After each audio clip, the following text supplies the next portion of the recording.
Oh, the whole thing came off.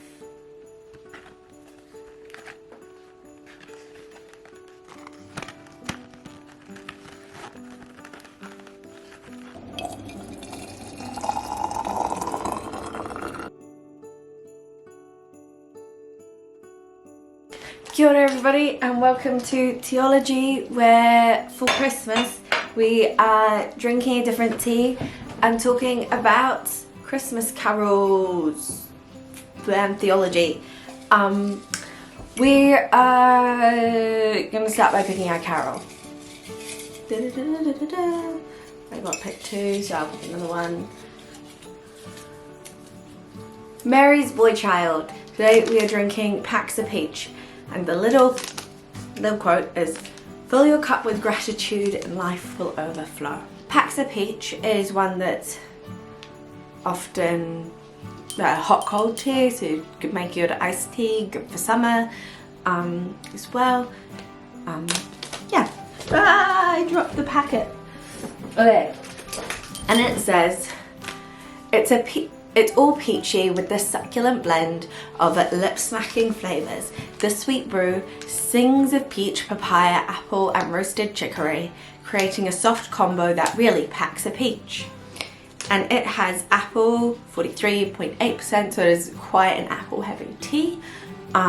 White hibiscus papaya cubes, 14%, which is papaya and sugar. Sweet blackberry leaves, peach, 6.5%.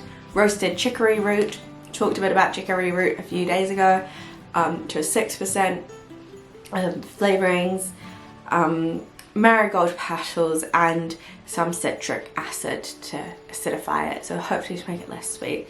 But it sounds like it will be pretty sweet, which, depending on how it's sweet, could be good or bad. But if I think a tea is going to be quite sweet, it often does not end well for the tea or my mouth. This one is also a tisane, not a tea, because there is no tea in it. It's very sweet, but it's quite fruity sweet, which is good. It's got quite a punchy forwards taste, which is to be expected from the name, and it's got quite a fruity aftertaste. So it is very much a fruit tea, which is nice. It is a good fruit tea, and it is fruit sweet, which is my preferred type of sweet and tea. So onto Mary's Boy Child.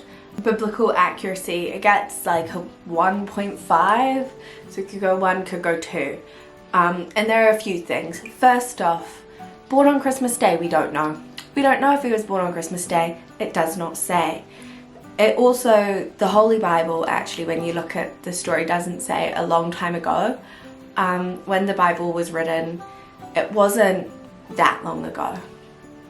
Like, it was maybe 80 years. So Jesus could have, if he hadn't been crucified, realistically been alive. You know, the first gospel was written in like 60 AD, so like 60 years after his death, after his birth. So yeah, he could have still been alive. It wasn't that long ago. I'm saying could have, not because like theoretically, because we don't know when Jesus died. We do, but if he hadn't died, 60 years isn't a reasonable human lifespan. It also says, "For a moment the world was aglow, all the bells rang out, there were tears of joy and laughter, and people shouted, 'Let everyone know there is hope for all to find peace.'" I don't recall that in any of my readings of the Christmas story.